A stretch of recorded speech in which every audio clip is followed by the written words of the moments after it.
Kaspi Limited ni brandi inayoongoza Tanzania kwa usambazaji na ufungaji wa balusta za aina zote kwenye ngazi, balcony na swimming pool.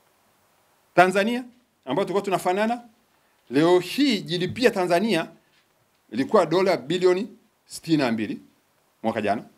Sasa tunabishana, je, mwaka huu tutakuwa ni bilioni 64 au tumeanguka tunaenda bilioni 55? Angalia takwimu za benki. Bilioni, yani GDP ya Tanzania na ukubwa wa ardhi na uwezo wote inaingia Malaysia mara 6 na zaidi. Hapa ni nini? Hafu tunasoneka. Hatukuwekeza vizuri. Tungechukua mikopo hiyo tunayosema tukawekeza kwenye strategic areas. Unaweza ukawekeza kwenye rasilimali watu kwa ajili ya kuja kustimulate uchumi wako. Unawekeza kwa vijana wetu mabinti ya wale 10,000 10,000, unawapeleka wao waende kuwa manesi huko duniani huko. Kwenye sekta ya afya, kwenye wauguzi. Wakiwa huko wataletea baba, wataletea mjomba, watamletea huyu, wakileta tu. Angalia remittance. Mataifa nchi nyingine wanazorudisha fedha nyumbani kupitia, yani social tu, kupitia kwenye jamii. Ukiangalia kwa mfano Kenya, nakumbuka mwaka jana fedha zilizotoka nje zikaingia Kenya kwa ndugu mzunguko wao wa fedha ni dola za Marekani bilioni 3. Dola za Marekani bilioni 3.4. India ndio inaongoza kwa kupeleka watu kwa dunia alafu wanarudisha nyumbani. Kati ya remittance yote ya dunia ni karibu, ya mwaka jana ilikuwa ni dola bilioni 500 na kitu, lakini India peke yake ni dola bilioni 87 zimerudi nyumbani. Zimerudi nyumbani. Hata Zimbabwe wanatushinda Tanzania. Zorudi Zimbabwe zilikuwa dola bilioni 1.4. Hata Uganda wanatushinda. Zilizorudi nyumbani sijui ni dola bilioni ngapi. Hapa kwetu Tanzania zilizorudi ni dola milioni 400. Dola milioni 400, sio bilioni, milioni 400. Sasa hii ni unawekeza vipi? Sasa kwa hivyo unakopa kwenye strategic, unasema rasilimali watu kwa ajili ya kustimulate uchumi wako, au unakopa kwa mfano tunasema tunapiga kelele sana kuhusu SGR. Sawa. Tumewekeza kwenye SGR. Tumeshapata takwimu. SGR is investment of return, yani return ya investment. Tumewekeza, itachukua mzigo kiasi gani, baada ya muda gani itarudisha, ukilinganisha na malori yanayotumika barabarani, unafanya utafiti wa barabarani wa reli unayoiweka, investment unayoiweka, projection yako labda miaka 10 20 itakuwa imerudisha namna gani. Ukisema kwamba tunajenga reli, kwani wakoloni hawakujenga reli? Wajerumani hawakutujengea reli, sio walitujengea reli. Unawekeza wapi? Ndio sababu nimesema ukitaka maendeleo ya muda mfupi unasia mpunga. Ukitaka maendeleo ya muda wakati unapanda miti. Ukitaka maendeleo ya muda mrefu unawekeza kwenye akili ya mwanadamu, human resource. Kwa hivyo hili pengo tunalosema ni hitimishe, hili swala unalosema la deni la taifa la speaker, ni kwamba hata mwaka huo Mheshimiwa Samia alivyokaa madarakani hapa, si amesema mwenyewe walikopa kwenye, tunapongeza. Kuna kiongozi mmoja nimesikia anasema Samia amekopa tu shilingi trilioni 1.3 kwa ajili ya kujenga madarasa na vyuo. Hapana. Zimekopa fedha za SGR, zimekopa fedha nyingi tu. Zimekopa tu kukopa World Bank, IMF na Africa Development Bank zaidi ya dola za Marekani bilioni 2.5. Ukiweka na za SGR zimefikia dola bilioni 4.4. Ukiweka na zilizokopa kwenye commercial institutions kwa miezi 9 zimekopa zaidi ya trilioni 10. Sasa tunaenda wapi? Alafu tunasema deni ni himilivu. Relative to what? Ukishafikia kwenye debt GDP ratio, ikafika kwenye hizi nchi zetu hizi, karibu inaenda kwenye ceiling, ikifika kwenye 50%, hatutaruhusiwa kukopa tena. Usijilinganishe na Japani. Japani ameruhusiwa kukopa mpaka amefika zaidi ya 234. Uchumi wake usicheze naye Mjapani huyu. Eti unajilinganisha na Marekani. Marekani, GDP ya Marekani kiasi gani? Ni dola trilioni 22.2. GDP ya Marekani dola trilioni 22.2, ya kwetu bilioni 60.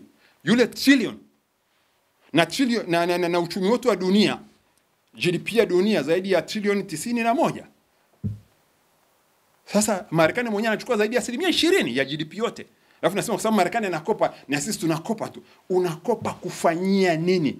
Na je, ukikopa kwa mfano tunakopa kwenye SGR, ule mkataba unasemaje? Unasema wawekezaji wa humu ndani, makampuni ya humu ndani yanawekeza local content. Unasema nondo lazima ununue hapa, simenti lazima ununue hapa, mama ntilie chakula, mboga, mayai, nini, kila kitu unanunua hapa, kuku unanunua hapa, makampuni hapa, watu wetu wanapata ajira hapa, lazima kukukula. La sivyo unakopa, fedha zinarudi zote kwao, alafu unasema kwamba tumekopa kwa ajili ya kuwekeza, unaonyesha mnacheza iena. Sasa tufikiri, na ndio sasa nimesema tuwekeze kwa miaka zaidi ya karne moja ya historia ya nchi yetu.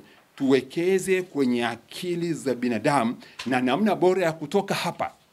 Hii hoja ya Ndugai. Unajua Ndugai wanamtukana tu. Alafu unajua Ndugai alichosema, kwanza mihimili ikigongana ndio kazi yake. Kwa sababu bunge kwa mujibu wa katiba ibara 63 ni kuisimamia na kuishauri serikali. Sasa usianze kusema jana alisema amesema nini? Ametoa hoja yake kuhusu tuko wapi leo.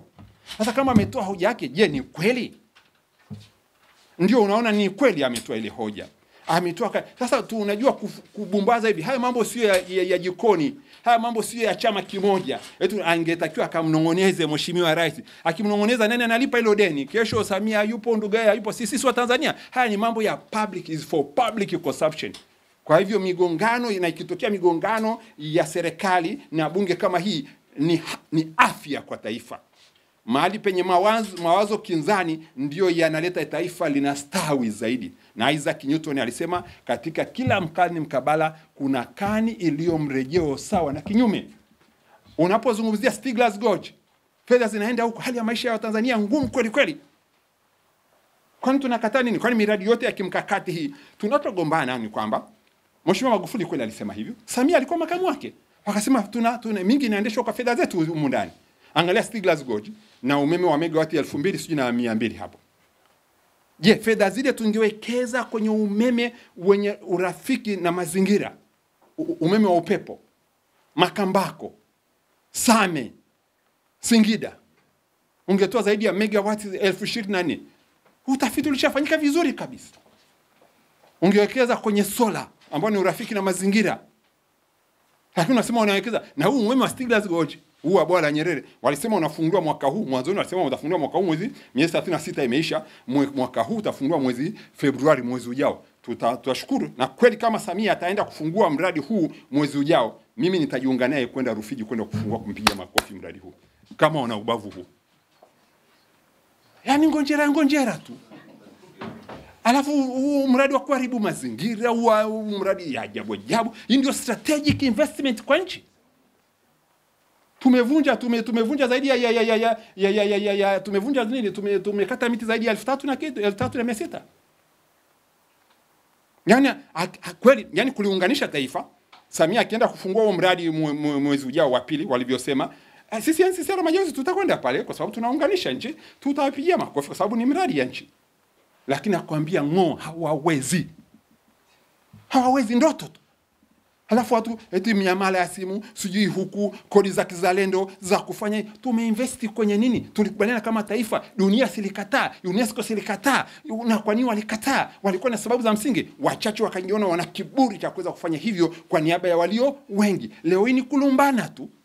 Tungekuwa tumeshamaliza mambo ya umeme na tumeshada miaka zaidi ya 60 tunapiga makelele, wa Malaysia wanatuacha wapi? Tuko wapi leo hii? Kwa hivyo swala hili la umeme hili ambao si hakika Bwawa la Nyerere, na hivi niwaulize kweli ndugu zangu, kwa hali ya hewa iliyo sasa hivi, ninatoka jasho kweli kweli hapa, hali ya hewa humidity iko juu, hali ya hewa, tabia nchi ilivyo leo hii, huo mradi wa Stigler's Gorge una manufaa tena kwa taifa ile? Utakaa miaka mingapi huo mradi huo? Utaendeshwaje? Hayo maji yako wapi? Hayo maji yako wapi niwaulize?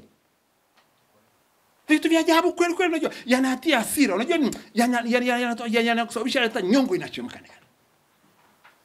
kana kwamba sisi ni nchi ya mataira. Where are we going? We cannot tolerate these things. Alafu ukisema hiyo jenga hoja. Mradi huu kwa tulisema sana pale bunge. Kwa maslahi ya nani? Leo hii mradi una na kukiri kwa sababu nini? Wakubali tu kwamba sio kwamba liteleza miradi hii itaishi hata miaka mingapi? Na mradi unawekeza zaidi ya trilioni, wanasema trilioni 7.5. Sasa tumeshawekeza zaidi ya trilioni 4 sio ngapi. Na hazitatosha hata zifike trilioni 10. Halafu isitoshe chanzo cha maji kiko wapi? Dunia leo tunazungumzia, halafu unasema tutaenda kwenye umeme wa makaa ya mawe. Glasgow walizungumza nini kule? Mambo ya fossil fuels hivi, mambo ya uchafu wa mazingira, makaa ya mawe, natural gas pamoja na petroleum products. Sasa tufikiri vizuri. Kwa hivyo ndio maana nimesema kukopa anakosema speaker. Anakosema speaker Ndugai. Iwe ni ametuamsha kutoka usingizini. To debate chanya, tulichukulia chanya badala ya kulichukulia hasi. Kumtukana tu. Chukua hoja yake. Usimchukue yeye. Unajua alafu tumeenda hatari sana. Unajua amesema kwanza watu wanamchukia kwa sababu yeye ni mgogo. Unajua akitamka vile speaker mtu mzima anatamka wananichukia kwa sababu mie ni mgogo. Mimi nimelichukulia chanya. Ni waking up call kwa nchi kwamba tumerudi kwenye ukabila. Tumekuwa tunaimba haya mambo, leo hii unasikia Sukuma Gang, unasikia sijui Wachaga huku, unasikia wa Makonde huko, unasikia sijui Wagogo. Sasa speaker anasema mwenyewe nachukia kwa sababu mimi ni mgogo tu, unasikia sijui hawa Wajaluo huku, unasikia hawa sijui Wanyamwezi huku, yani hawa sijui Wahangaza hawa. Unaanza kusema huyu. Haya mambo yanaendelea wazi tu. Na tuhuma zinasema alafu hatuzikanushi. Leo hii mnamtuhumu hata makamu wa rais, mnasema sio raia wa Tanzania, sijui nani. Yani alafu mnakaa kimya tu. Tunakaa kimya tu. Sasa viongozi wameanza kujitokeza wasema ukabila mimi nachukiwa kwa sababu ni mgogo. Mambo yanasema wazi. Unasikia uteuzi ule umefanyika kwa sababu ya ukabila. Uteuzi ule umefanyika kwa sababu ya udini. Uteuzi ule sijui umefanyika kwa sababu ya nini? Hasa imekuja malumbano sasa yanaanza makabila hapa. Ya ukanda, ubaguzi wa ukanda wazi kabisa. Leo si unasoma kwenye mitandao ya kijamii kuhusu Zanzibari na Utanganyika. Wazi inajadiliwa. Inawekwa wazi. Viongozi hatuwasikii wakitoa Kaspi Limited ni brandi inayoongoza Tanzania kwa usambazaji na ufungaji wa balusta za aina zote kwenye ngazi, balcony na swimming pool. Tunazo balusta za design mbalimbali zisizopauka wala kupata kutu na zenye rangi tofauti kuleta muonekano mzuri wa nyumba yako. Kazi zetu zote huzingatia viwango vya kimataifa, uimara na usalama wa watumiaji. Sikia, una design yoyote unayotamani kufunga kwenye ngazi au balcony zako? Tupo kukusaidia. Tupige leo kupitia simu nambari 0711733332. Make your day right. Gilly Bonny Online TV. Kupata habari mpya na kwa haraka kila siku, usisahau kusubscribe kisha like na comment. Gilly Bonny Online TV.